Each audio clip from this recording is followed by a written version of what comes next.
नमस्कार, आप देख रहे हैं पब्लिक की आवाज, निष्पक्ष एवं सही खबरें। अमौर विधायक अख्तरुल इमान कनकई नदी के कटाव से प्रभावित सीमलवारी नगरटोला ज्ञानडोव रंगरैया लाल टोली का पदाधिकारियों के साथ निरीक्षण किया। इस दौरान पदाधिकारी को कटाव से प्रभावित गांव की वस्तुस्थिति बताते हुए 1 सप्ताह के अंदर कटाव निरोधी कार्य शुरू करने की बात कहते कहा कि अगर 1 सप्ताह के अंदर कार्य शुरू नहीं होगा तो सभी मजबूर होकर धरने पर बैठेंगे।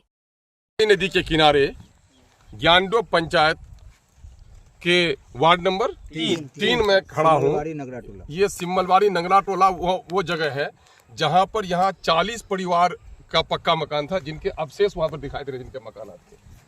और यहाँ लगभग 200-250 की आबादी बसी हुई थी। और कनकई नदी की धारा उस पार वो तालवारी पंचायत का हिस्सा है, और कनकई नदी की धारा यहाँ पर बदल गई आज करीबन 4-5 साल से। इस पर विभाग के लोग कई बार, मैं समझता हूँ कि नहीं होगा तो 1 करोड़ रुपया इन लोगों ने ठेके में उठा के खाया है। और आज नतीजा ये है कि आज 2/3 पानी आज अब ये इस हिस्से में जाकर वो दास नदी में जाकर मिल जाती है। दास नदी एक छोटी सी नदी है, और इस नदी में जब कनकई मिल जाएगी तो सिमलवारी नंगरा टोला हुआ, पठान टोली हुआ, ज्ञानडोव हुआ, बागबना हुआ, सुरजापुर, लाल टोली, हरिपुर, भाग ताहिर होते हुए गजगरैया तक ये पूरी नदी जो होगी ये कनकई बदल कर उधर चली जाएगी। और नतीजा है कि उधर की तकरीबन मैं समझता हूँ 40 से 45 हज़ार की जो आबादी है 3 पंचायतों की, वो पूरी आबादी मुतासिर हो जाएगी। यहाँ से आगे चलकर ब्रिज है, और वो ब्रिज बना हुआ है वो दास नदी के लिए, कनकई नदी के लिए तो ब्रिज नहीं है, वो ब्रिज टूट जाएगा। वहाँ से आगे स्कूल है और आगे मदरसे हैं बागबना तक, और उधर कई सरकारी संस्थान है। पूरी नादी तब हो जाने की वजह से ये पूरी आबादी तबाह हो जाएगी। इसलिए अगर इन लोगों ने अब की बार भी इस योजना का काम नहीं किया, जबकि हम लोगों ने बार बार लिख करके दिया है, इसलिए विभाग के यहाँ पर जेई हैं, अभी एक्सिक्यूटिव साहब भी आए हुए थे, एसडीओ भी आई हुई थी, ये सारे लोगों ने इस मामले को देखा है।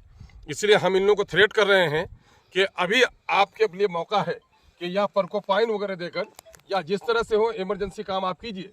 अदरवाइज ये नदी जिस तरह से स्ट्रेट हो रही है, और अगर चले जाए पूरे तौर पर ये कनकई डाइवर्ट हो जाएगी अब की बार, तो ये जो 50,000 की आबादी मुतासिर होगी, सरकारी जो करोड़ों की जो बने हुए पुल हैं, सरकारी मकान तबाह होंगे, उसका जिम्मेदार विभाग होगा। यही नहीं होगा बल्कि खाड़ी पुल जो अभी बन रहा है करोड़ों की लागत से, वो खाड़ी पुल सूखे में पड़ जाएगा, और नतीजा ये होगा कि ये पूरी आबादी तबाह बर्बाद होकर रह जाएगी। इसलिए आज मैं लास्ट अल्टीमेटम के तौर पर इन लोगों से कहता हूँ कि ये लोग काम करें, अदरवाइज वरना फिर जनता संघर्ष करेगी और जो लड़ाई लड़नी होगी वो लड़ाई लड़ेगी। क्या काम हो रहा है? मोदी टोला का नाम लिखा हुआ है स्कीम में, देखो कि नहीं देखो पेपर, और उसके बाद छाड़ दिया इन लोगों ने। पैसे नहीं है सीमांचल के लिए, सीमांचल के लोग कमा कर टैक्स देंगे, और पैसा जब होगा यहाँ पर घरों के बचाने का, पहले तो कहेगा कि नहीं साहब अभी 40 मीटर दूर पर है, इतना नहीं करेंगे। तो ये लोग जो है बैठे हुए वहाँ, उनको पता नहीं है कि गंगा के किनारे हुए और उधर की मिट्टी मजबूत है, नदी काटती है 10 फीट 20 फीट एक साल में, और हमारे यहाँ कच्ची मिट्टी होने की वजह से नदी एक रात में 300 फीट काट देती है।